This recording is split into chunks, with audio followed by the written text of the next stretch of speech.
তো বন্ধুরা সকাল সকাল ঘুম থেকে উঠে চলে এসেছি স্টেশনে। কী কারণ? আজকে হচ্ছে আমাদের কলেজে প্রোগ্রাম, তো ট্রেন ধরে যাবো ব্যারাকপুর। তো ব্যারাকপুরে চলে এসেছি, টোটো ধরেছি। এবার টোটো ধরে আমরা যাচ্ছি হচ্ছে বিভূতিভূষণ বন্দ্যোপাধ্যায় স্টেডিয়ামে। তো এখানে আছে হচ্ছে সবাই বন্ধুরা, কুণাল, প্রিয়াঙ্কা, ভাস্কর, সরজিৎ এবং আমি। এছাড়া অন্যান্যরা ওই পাশ দিয়ে যাচ্ছে। তো আমরা চলে এসেছি, একদম স্টেডিয়ামের ভিতরে ঢুকে পড়েছি।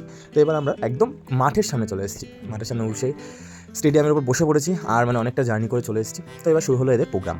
এর আগেও শুরু হয়ে গেছে, আমরা এমনিতে লেট হয়েছি। তো প্রথমে শুরু হলো প্রোগ্রাম, তারপরে হলো মজার খেলা। আমার একটা বান্ধবীর সাথে মজার খেলা হচ্ছে, দাঁড়াও তোমাদেরকে একটু শোনাই। খেলাটা হলো বাংলায় কথা বলা।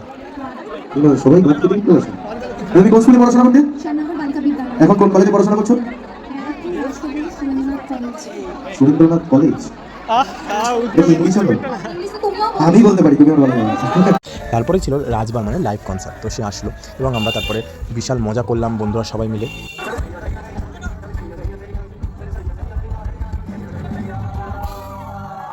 প্রোগ্রাম শেষ হতে হতে অনেক রাত হয়ে গেছিলো। তারপর একটা ফাইল, বিরিয়ানির প্যাকেট, কিছু গোলাপ ফুল, পেন নিয়ে